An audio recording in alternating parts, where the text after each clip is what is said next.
This is a short bite episode of Homeschool Together.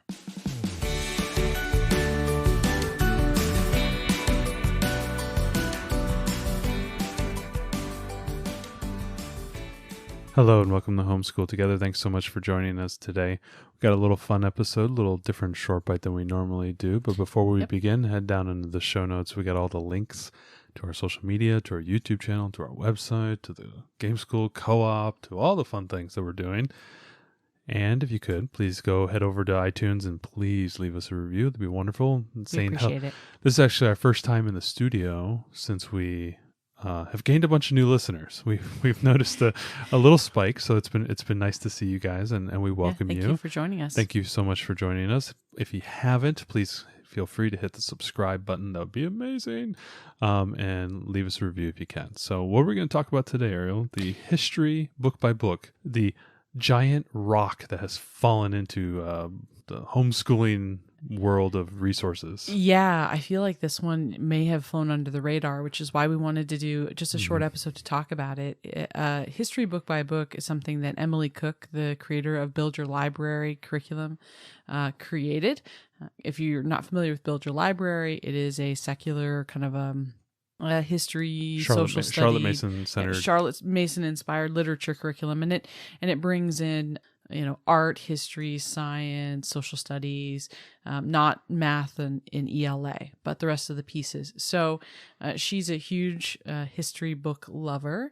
And if you haven't listened to our podcast with her, we'll go ahead and put it in the show notes. Right. It was fantastic. Definitely check it out. She's a great listen, very interesting person. Mm-hmm. She's been in the homeschooling game, not only as a homeschooling parent, but also as a content creator and resource creator for, long time. Quite a long time. Yeah, she's really fantastic.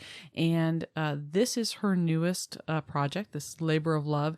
And I'm not seeing all the groups go crazy about it. So I think it's kind of flying under the radar a little bit. So we wanted to tell you all about it. I think, I don't know if I'm going to go right to the greatest free homeschool resource that's ever existed, but it's really far up there in my list. Yeah. So History Book by Book is an amazing free site that Emily and her husband put together. Well, let's talk about the problem that it's solving. Right. First, so, what is History Book by Book? Yeah. History Book by Book is a site that gives you a comprehensive listing of all the books separated by time period, and within those time periods, events or categories and things. So the problem it solves is, as we study history with our children, how do we find quality books, and how do we do it with multiple ages, right? It's one thing to get a curriculum that's meant for, let's say, we're going to be doing Build Your Library Level 1 next year when our daughter's a first grader. She's a kindergartner now. So that's ancient history. It's ancient civilizations. Well, that's great. She would be 6, 7 at that point. Mm-hmm. What if we also had a 12-year-old that we were doing this with? What if we also had a 16-year-old? What if mom or dad wanted to also read a book that had something to do with this time period? How do we, as a family, study something about history? Mm-hmm. One of the best ways to do it is by reading living books, authors that are passionate about their subjects and really give you an immersive view into a time period. And that's what Emily has put together here. So this is, I think that right now there's something like 870 books, and she's constantly adding more, so it's just going to grow. But you can say, hey, we're going to study ancient Egypt. Let's truly do this as a family, and we can give all of these different resources. So when she says these are the books for ancient Egypt, she separates them by the level of your reader so that you can decide, oh, okay, maybe I'm going to do this one versus this other one. Maybe I'm going to give my second grader this book, and then I'm going to give my sixth grader this other book, and mom's going to read this other book, and we're all going to study something together. I've never seen anything like this before, and I think that's what Emily had said. She wanted, this is the list she always wanted. Gosh, if I'm going to put together a study and I want to study all about World War II, where's all the books, the best books, all about that subject in one spot? Yeah.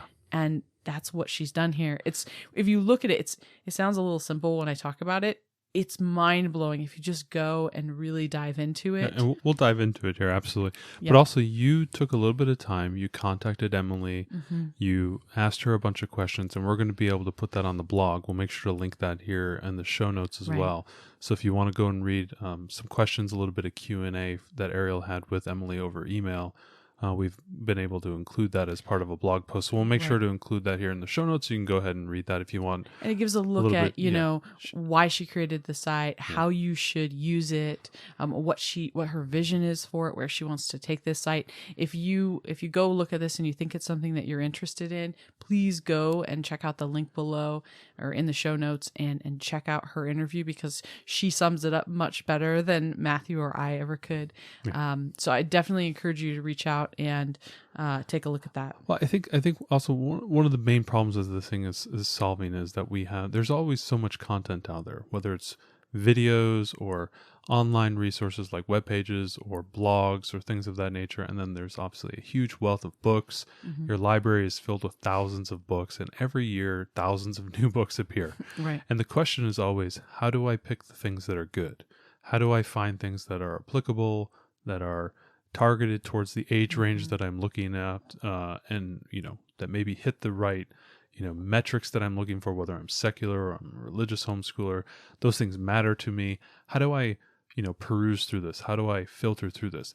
A lot of us will offload that that picking and choosing to a curriculum creator such as like Torchlight or Build Your Library or Blossom and Root, Waldock Way that we're going to be interviewing soon.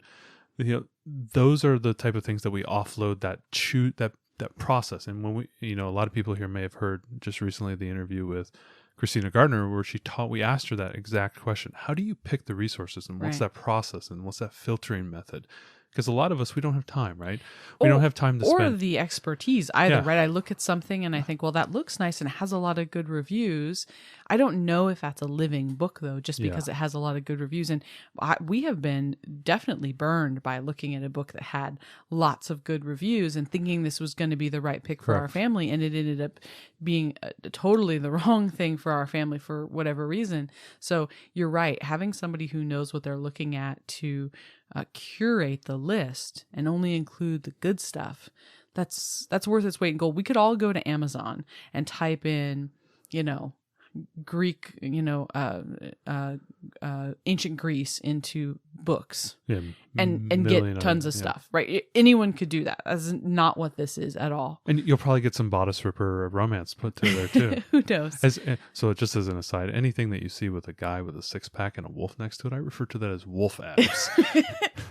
I hope that we're not going to find that if we search ancient Greece on Amazon. You'll be surprised. But the point is that you are going to get it's a scatter shot. It could be stuff that's out of print. It could be crazy stuff that's really not applicable or not appropriate for your learner. The ages that are listed oftentimes are not the best. Mm-hmm. Sometimes a book would be a great read aloud with a younger kid, even though their reading age isn't there. So there's a lot of those caveats. So having a list that's curated that you can go in and say, hey, I want to know all the books that I could read about Greek mythology and go. And sometimes, we are, a lot of us are resourceful. We can go use Google. We have good tool belt of search terms and ways to find information.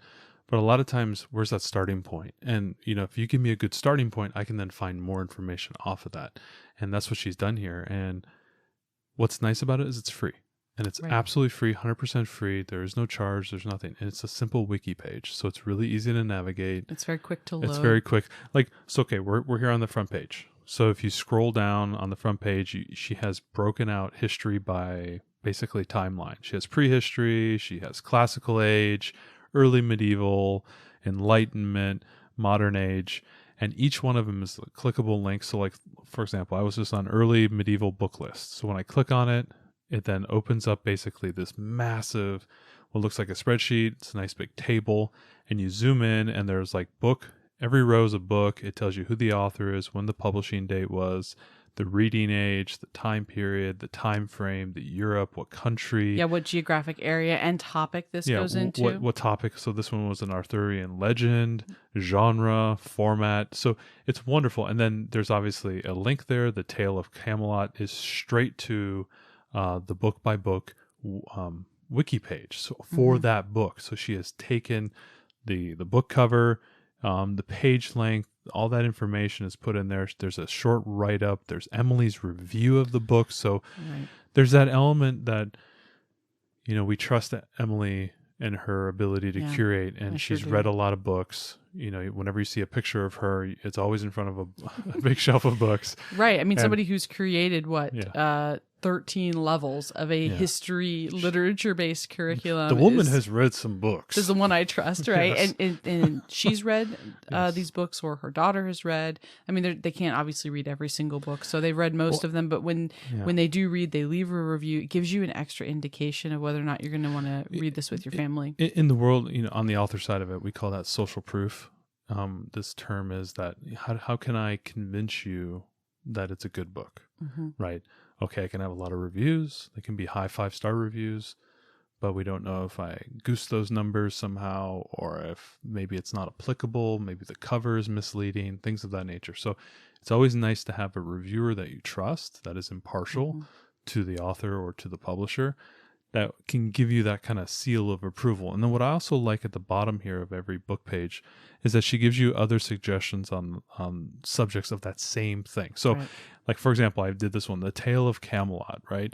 At the bottom, she has like a whole bunch of other books, including A Tale of Camelot. So where is that book kind of in that tree? There's Black Horses of the King, The Sword in the Circle, The Once and Future King, which I will be reading next year on my wall o' books. But she's put this effort in. The links are there. You can have one book, and if your learner is interested, you can easily find another one. All of these books are available at the library. Right. The other thing about this list is that these are readily available books. So they're not, out of print, which is so hard when you see a really great book list on a blog somewhere or something, and then it's like, oh, I can't find half these books. That can be so frustrating. So it is totally free to use. They're looking at making some expansions in future to add historical movies and series and things that you could also use to help tie in. This is a fantastic resource. It's only getting better. It is completely free, but if you decide that you want to get one of these books, clicking on one of the links within that for either Amazon or Bookshop, which supports independent booksellers, either way is going to earn affiliate income so that they can keep making this site. So if you love this site like we do, please use those links because that's what will keep this going. It's a fantastic resource, and it only launched just like a month ago. So it's very new still. I can't wait to see where this is in 5 years or 10 years. Yeah, it's just going to grow. What an amazing resource this is going to be for homeschooling families. She's put a lot of time into it, and her and her team have done a great job. I know the complexity and the level of work that went into what she's put here. And it's impressive. It's not a trivial amount of work. So absolutely second what Ariel said. If you can support her just by clicking through links and whatnot, getting her some affiliate income and keep her doing this as a free resource to homeschoolers, whether you're religious or not or secular, I think it's an invaluable resource. Yep, I do too. So please go ahead and check out History Book by Book. We've got the link in the show notes, and check out the link on to our website with our interview with Emily. She really sums up the aim of History Book by Book, and we don't want to speak her words. She says it eloquently enough. So. Yeah, she's much better at it than we are. So we'll leave it to her. Please check out those resources. Check out this site. It's fantastic. And if you find any other great resources, you hear about them, let us know. Email us, send it to our Facebook group. We would love to share with everyone. That's the purpose of this podcast platform, is that we can share, and that you can share. We'll share it all out to everyone else. So share. That's sure. Thanks so much for joining us today and making us a part of your homeschool journey. Please engage with us on social media. Join our Homeschool Together podcast group on Facebook and find us at Homeschool Together Podcast on Instagram. We'd love to hear your feedback, questions, and recommendations. Until next time, happy homeschooling!